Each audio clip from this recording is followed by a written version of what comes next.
ইসলামও কিন্তু আমাদের সর্বপ্রথম জিকির করতে বলেনি, সালাত আদায় করতে বলেনি, জাকাত দিতে বলেনি, হেজাব করতে বলেনি। ইসলাম সর্বপ্রথম আমাদেরকে যে বিষয়ে উদ্বুদ্ধ করেছে সেটা হচ্ছে জ্ঞান অর্জনের প্রতি আমাদেরকে উৎসাহিত করেছে, লার্নিং এর প্রতি উৎসাহিত করেছে, স্টাডি করা, রিসার্চ করা, এগুলোর ব্যাপারে উৎসাহিত করেছে। এবং এটার একটা ইন্সপায়ারেশন কিন্তু আমরা সাইয়েদনা ইদ্রিস আলাইহিস সালামের জীবনী থেকে পাই।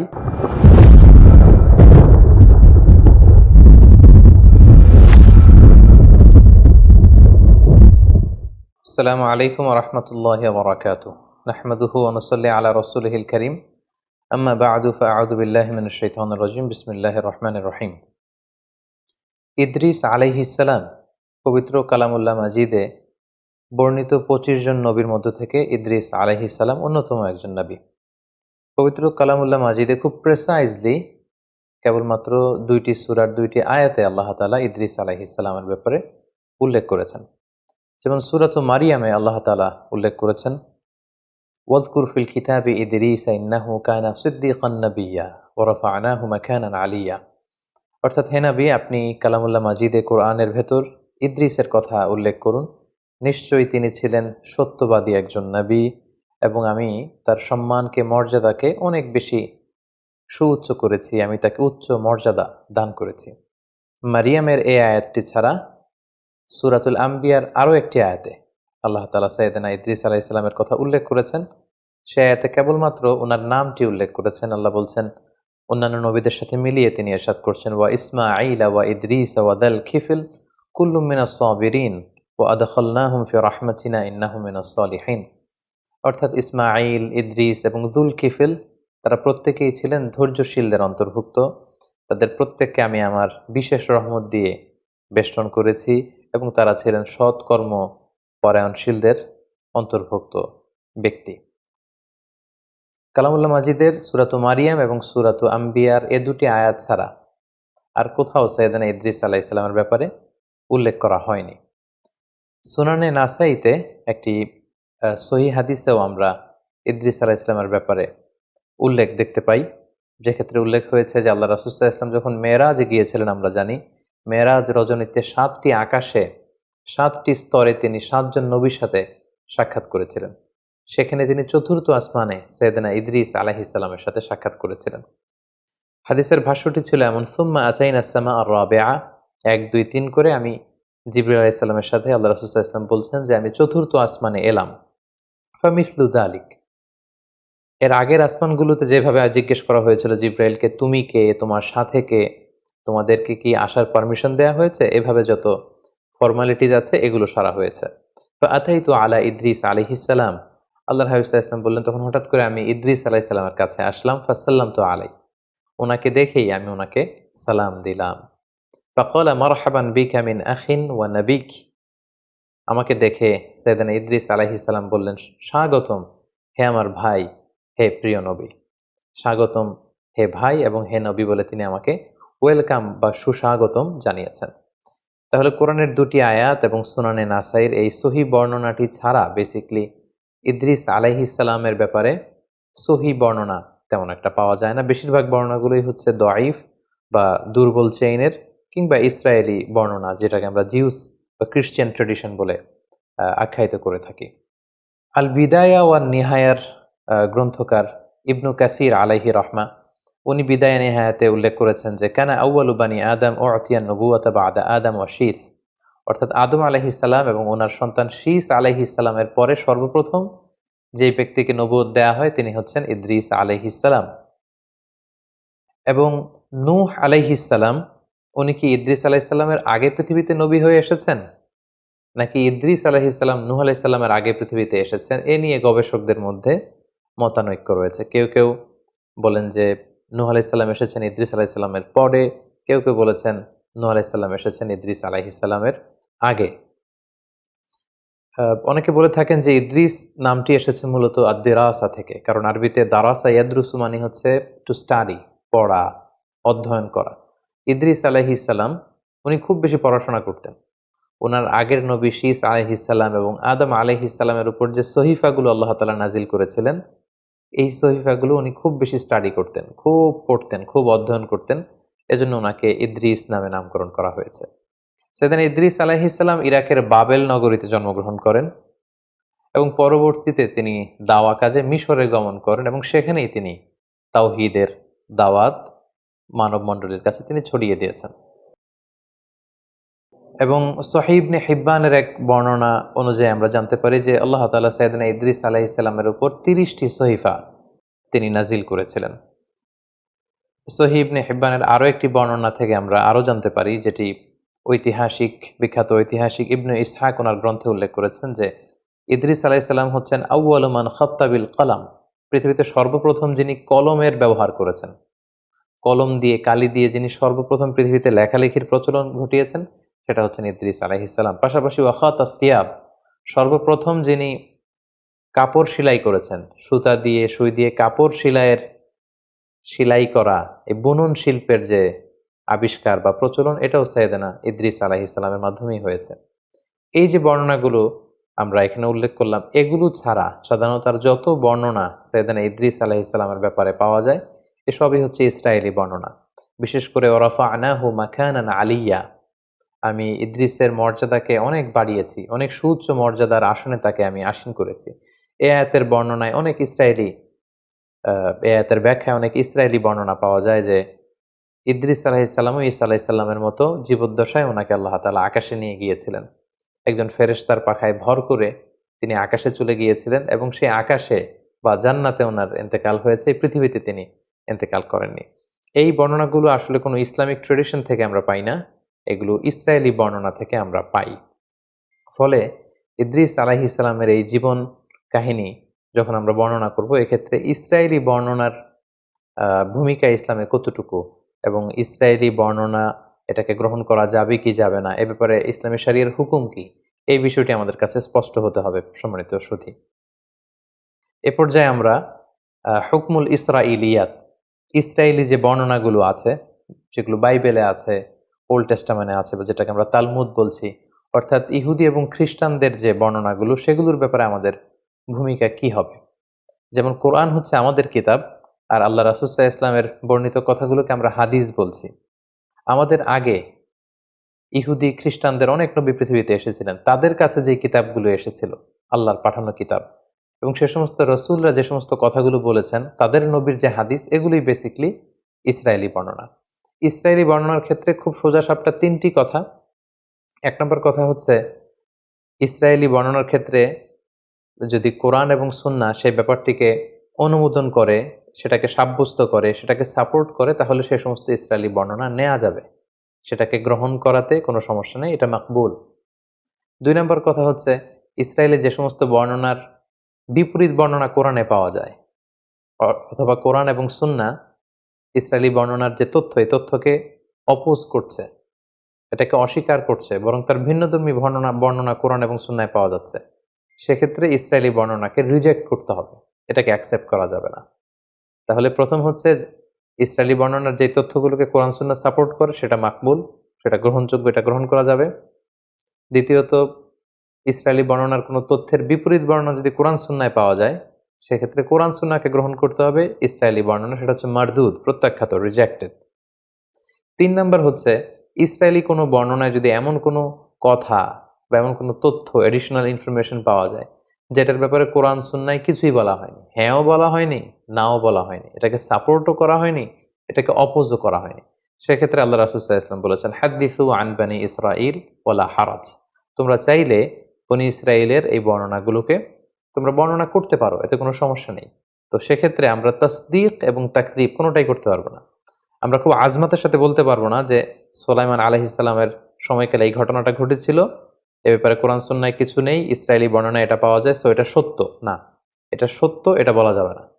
আবার এই বর্ণনাটা মিথ্যা, এটা ডাহা মিথ্যা কথা অনেকে এরকম বলে বেড়ায় যে এটা ইসরায়েলি বর্ণনা, এটা তো মিথ্যা, না, এটাকে মিথ্যাও বলা যাবে না।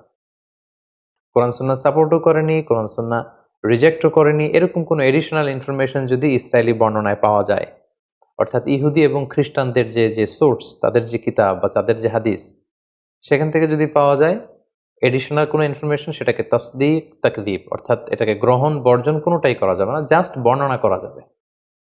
একটা ঘটনা পরম্পরাকে মেলানোর জন্য বর্ণনা করা যেতে পারে। যেমন লেটস সে ইদ্রিস আলাইহিস সালামের প্রেক্ষাপট যদি আমরা বলি, কালামুল্লাহ মাজিদে শুধু 2টা আয়াতে খুব সংক্ষিপ্ত পরিসরে ওনার বর্ণনা আল্লাহ তাআলা দিয়েছেন।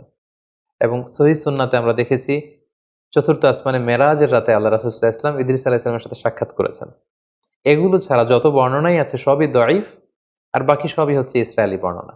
সো একজন নবীর ব্যাপারে ইন ডিটেইল যদি কারো জানার আগ্রহ থাকে বা আগের ঐতিহাসিক দৃষ্টিকোণ থেকে জিউস ট্র্যাডিশনে, খ্রিস্টান ট্র্যাডিশনে কি কি পাওয়া যায় এগুলো নিয়ে গবেষণা করা, এগুলো বর্ণনা করা, এগুলো জানা, এতে কোনো সমস্যা নেই। কিন্তু এডিশনাল ইনফরমেশনগুলোর ক্ষেত্রে ইসরায়েলি বর্ণনার কোনো এডিশনাল তথ্য যদি আমরা নেই, সেটা সত্য কি মিথ্যা খুব কনফিডেন্সের সাথে এটা কোনোটাই বলার সুযোগ নেই। প্রয়োজনের খাতিরে জানার জন্য কৌতূহলবশত আমরা সেগুলো বর্ণনা করতে পারি। এবং মানুষ মাত্রই কৌতূহলী আমরা জানি, যাদের অনুসন্ধিৎসু মাইন্ড আছে, খুব কিউরিয়াস, জানতে মনে চায় যে কি হয়েছিল, কোথায় এসেছিলেন, তার জীবন পরিক্রমায় কি কি ঘটেছিল, তারা ইসরায়েলি বর্ণনা বাইবেল থেকে এগুলো আমরা জানতে পারি। কারণ বাইবেলের সব কিছুই যে তারা ডিস্ট্রয় করে ফেলেছে, মানে এন্টায়ার বাইবেলে যে তারা করাপ্ট করে ফেলেছে এমনটা না। বাইবেলের অনেক কিছু আছে শুদ্ধ, আবার অনেক কিছুকে তারা কারাপ্টেড করেছে। তো সেক্ষেত্রে এডিশনাল ইনফরমেশনগুলো নেয়ার ক্ষেত্রে, যেটা কোরআনেও নেই সুন্নাতে নেই, আমরা চাইলে বর্ণনা করতে পারবো, আমাদের কৌতূহলকে নিবারণ করতে পারবো, কিন্তু হুটহাট করে এটা বলতে পারবো না যে এটা সত্য কিংবা এটা মিথ্যা। আমাদের মধ্যে একটা প্রবণতা আছে, অনেকে যেটা মনে করেন কোনো ইসরায়েলি বর্ণনা শুনলেই তারা বলে থাকেন যে এটা বানোয়াট হাদিস, এটা জাল হাদিস। এটা আসলে এক ধরনের অজ্ঞতা, কারণ এটা তো হাদিসই না, এটা তো আল্লাহ রাসূল সাল্লাল্লাহু আলাইহি ওয়াসাল্লামের কথা নন, আল্লাহ রাসূল সাল্লাল্লাহু আলাইহি ওয়াসাল্লাম তো এটা বলেননি। ফলে এটা জাল হাদিস বা বানোয়াট হাদিস বলার সুযোগ নেই, কারণ এটা হাদিসই নয়, এটা আল্লাহ রাসূল সাল্লাল্লাহু আলাইহি ওয়াসাল্লাম বলেননি, এটা ওনার কথা নয়, বরং এটা হচ্ছে ইসরায়েলি ট্রেডিশন। তাহলে খুব সংক্ষেপে আমরা এটা বলবো যে ইসরায়েলি বর্ণনা যদি কোরআন সুন্নাহ দ্বারা সাপোর্টেড হয় আমরা গ্রহণ করব, যদি রিজেক্ট করা হয় এটাকে বর্জন করব। আর যে ব্যাপারে কোরআনে হাদিসে আমাদেরকে কিছুই বলা হয়নি, কিন্তু ইসরায়েলি বর্ণনায় আমরা বিভিন্ন নবীদের ব্যাপারে, বিভিন্ন ঘটনার ব্যাপারে এক্সট্রা এডিশনাল তথ্য পাই, সেটা আমরা বর্ণনা করতে পারবো। কারণ আল্লাহর হাবিব সাল্লাল্লাহু আলাইহি সাল্লাম বলেছেন যে লা তুসাদ্দিকু আহলাল কিতাবি ওয়া লা তুকাযযিবুহুম, এই জাতীয় বর্ণনার ক্ষেত্রে তাদেরকে সত্যবাদী মিথ্যাবাদী, এই বর্ণনাটা সত্য কিংবা মিথ্যা এটা কোনোটাই বলো না। ওয়াকুলু আমান্না বিল্লাহি ওয়া মা উনজিলা ইলাইনা ওয়া মা উনজিলা ইলাইকুম, বরং এটা বলো যে আমরা বিশ্বাস করি যেটা আমাদের উম্মতে মুহাম্মাদের উপর যেটা নাজিল হয়েছে এটাও আমরা বিশ্বাস করি কোরআন হিসেবে, এবং তোমাদের কাছে আল্লাহর পক্ষ থেকে যেটা সঠিকভাবে নাজিল হয়েছিল সেটার উপরে আমরা বিশ্বাস স্থাপন করি। আমরা রঈসুল মুফাসসিরিন আব্দুল্লাহ ইবনে আব্বাস রাদিয়াল্লাহু তাআলা আনহুর কথা জানি যে উনি সাহাবীদের মধ্যে খুবই কিউরিয়াস মাইন্ডেড ছিলেন, কিউরিয়াসিটি খুব বেশি ছিল, অনুসন্ধিৎসু মন ছিল ওনার, কৌতূহলী মন। ফলে নবীদের ব্যাপারে কোরআনে কোনো আয়াত নাজিল হলে তাদের আগের ঘটনার আগের প্রেক্ষাপট, পরের প্রেক্ষাপট, এগুলো মিলাবার জন্য, জানবার জন্য উনি অনেক ইহুদি পণ্ডিতের কাছে যেতেন, যে জিজ্ঞেস করতেন যে ব্যাপারে তোমাদের কিতাবে কিছু আছে কিনা। তখন সেই ইহুদি পণ্ডিতদের কাছ থেকে উনি শুনে আসতেন এবং সেগুলো তিনি বর্ণনাও করেছেন। এবং আমাদের অনেক আমাদের যে ক্লাসিক তাফসিরগুলো রয়েছে সেই ক্লাসিক তাফসিরগুলোতে এগুলো বর্ণিতও হয়েছে। তো আমরা এই ইসরায়েলি যে ন্যারেশনগুলো আছে, বর্ণনাগুলো আছে, এগুলো ডিল করার ক্ষেত্রে এই 3টা মূলনীতি খেয়াল রাখবো। কোরআন হাদিস সাপোর্ট করলে গ্রহণ করব, রিজেক্ট করলে আমরাও রিজেক্ট করব।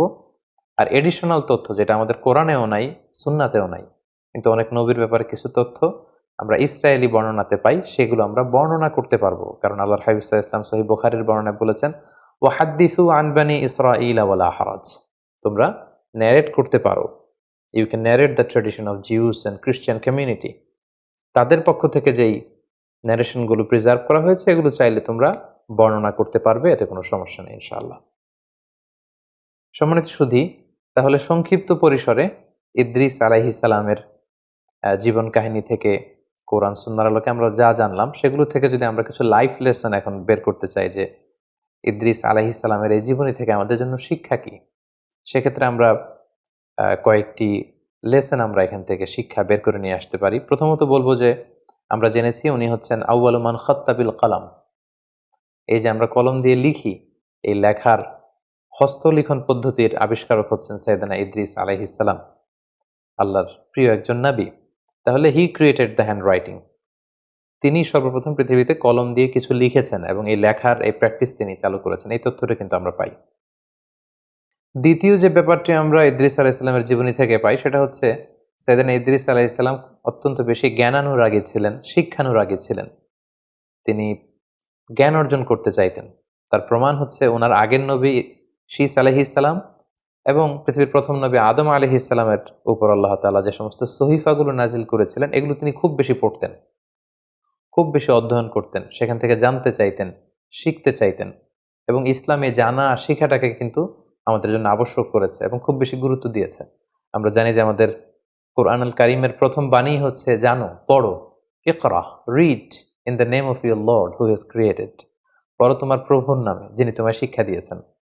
তাহলে ইসলামও কিন্তু আমাদের সর্বপ্রথম জিকির করতে বলেনি, সালাত আদায় করতে বলেনি, জাকাত দিতে বলেনি, হেজাব করতে বলেনি। ইসলাম সর্বপ্রথম আমাদেরকে যে বিষয়ে উদ্বুদ্ধ করেছে সেটা হচ্ছে জ্ঞান অর্জনের প্রতি আমাদেরকে উৎসাহিত করেছে, লার্নিং এর প্রতি উৎসাহিত করেছে, স্টাডি করা, রিসার্চ করা, এগুলোর ব্যাপারে উৎসাহিত করেছে। এবং এটার একটা ইন্সপায়ারেশন কিন্তু আমরা সাইয়েদনা ইদ্রিস আলাইহিস সালামের জীবনী থেকে পাই, কারণ তিনার আগে যে সমস্ত কিতাব সাহিফা নাজিল হয়েছে এগুলো তিনি খুব বেশি পড়তেন, তিনি অত্যন্ত বেশি জ্ঞান অনুরাগী ছিলেন। ৩ নম্বর যে বিষয়টা আমরা জানতে পারি সেটা হচ্ছে বুদ্ধিবৃত্তিক যে চর্চা, এটার সূচনা বা গোড়াপত্তনও কিন্তু ওনার সময়কাল থেকে হয়। তিনি বাবেলে জন্মগ্রহণ করেছিলেন, ইরাক এলাকায়। পরবর্তীতে তিনি তাওহীদের দাওয়াত নিয়ে নীল নদের পাড়ে মিশরে অবস্থান করেন। সেখানে তিনি ওই এলাকার লোকদেরকে তাওহীদের দাওয়াত দেন, সালাতের দাওয়াত দেন, জাকাতের দাওয়াত দেন এবং সেখানে তিনি জ্ঞান অর্জন এবং জ্ঞান বিতরণের একটা পরিবেশ তৈরি করেছিলেন। এবং অনেক ঐতিহাসিক বলেছেন যে এই যে গাণিতিক বিভিন্ন সূত্র, ম্যাথামেটিক্যাল যে সূত্র অথবা অ্যাস্ট্রোনমি, জ্যোতির্বিজ্ঞানের যে জ্ঞান, সেটার সূচনাটা হয়েছিল সাইয়েদনা ইদ্রিস আলাইহিস সালামের সময়। এবং আমরা জানি যে মিশরীরা হচ্ছে এক্ষেত্রে পাইওনিয়ার। পৃথিবীতে সবচেয়ে প্রাচীন যেই বর্ণমালার শিলালিপি পাওয়া যায়, হাইরোগ্লিফিক্স বলে ইংরেজিতে, আরবিতে হাইরোগ্লিফিয়া বলে, এটা মিশরে পাওয়া গিয়েছে। কিভাবে ইরিগেশন করতে হবে, জমি চাষ দিতে হবে, কিভাবে গাণিতিক সূত্র দিয়ে উপকৃত হওয়া যায় এবং জিওমেট্রিক বিভিন্ন তথ্য সূত্র, এগুলো কিন্তু মিশরীরা উদ্ভাবন করেছে। এবং সেক্ষেত্রে অনেক ঐতিহাসিকরা বলেছেন সাইয়েদনা ইদ্রিস আলাইহিস সালামের সময় এটার সূচনা বা গোড়াপত্তন হয়েছিল। সাইয়েদনা ইদ্রিস আলাইহিস সালামের জীবনী থেকে আরো একটি বিষয় আমরা জানতে পারি যে উনি খুব কর্মঠ ছিলেন, সাদাসিধে জীবনযাপন করতেন, যেটার প্রমাণ পাওয়া যায় যে তিনি নিজ হাতে নিজের জামা বা কাঁথা এগুলো সেলাই করতে জানতেন। সেলাই করার বা হস্তবুনন শিল্পের ব্যাপারটিও কিন্তু ওনার সময় থেকে শুরু হয়েছে। এ থেকে আমরা বুঝতে পারি যে উনি খুবই কর্মঠ ছিলেন, হার্ড ওয়ার্কিং ছিলেন। আমরা অনেকে নবীদের ব্যাপারে এরকম ধারণা করে থাকি যে ওনারা মানুষ নয়, আসলে ব্যাপারটা কিন্তু ভুল। ওনারাও মানুষ ছিলেন এবং ওনারা এই পৃথিবীতে হার্ড ওয়ার্ক করেছেন, স্ট্রাগল করেছেন। ওনারা বাজারে যেতেন, বাজার করতেন এবং ওনাদের লাইভলিহুডের জন্য ওনাদের আর্নিং করা লাগতো, উপার্জন করা লাগতো। জীবনের যে স্ট্রাগলগুলো আছে এগুলো সবগুলো পেরিয়ে ওনারা নিজেদেরকে প্রমাণ করে করে মহামানব হিসেবে তারা পৃথিবীতে স্বীকৃত হয়েছেন। তো এক্ষেত্রে আমরা এটা বুঝতে পারি যে সাইয়েদনা ইদ্রিস আলাইহিস সালাম অত্যন্ত কর্মচঞ্চল একজন মহামানব ছিলেন, খুব কর্মঠ এবং সাদাসিধে জীবনযাপন করতেন। ওনার হস্তবুনন শিল্পের এই প্র্যাকটিস থেকে আমরা এই বিষয়টি আমরা বুঝতে পারি। পাশাপাশি আমরা এটাও বুঝতে পারি যে অভাবনীয় বুদ্ধিমত্তার অধিকারী তিনি ছিলেন, উদ্ভাবনী ক্ষমতা ওনার মধ্যে ছিল, গবেষণা, ধর্মী চিন্তা চেতনার একজন মানুষ ছিলেন, যেটা আমাদের জন্য অনেক বেশি অনুপ্রেরণা যোগায়। সম্মানিত সুধী, আল্লাহ তাআলা আমাদের সবাইকে নবীদের রেখে যাওয়া যে সুন্নাহ, নবীদের রেখে যাওয়া যে পথ, সে পথে যেন আমরা আমাদেরকে পরিচালিত করতে পারি। আল্লাহ তাআলা আমাদের সবাইকে তৌফিক দান করুক। হাযা মা ইনদি ওয়াল ইলমু ইনদাল্লাহ আলাইহি তাওয়াক্কালতু ওয়া ইলাইহি উনীব। আসসালামু আলাইকুম ওয়া রাহমাতুল্লাহি ওয়া বারাকাতুহু।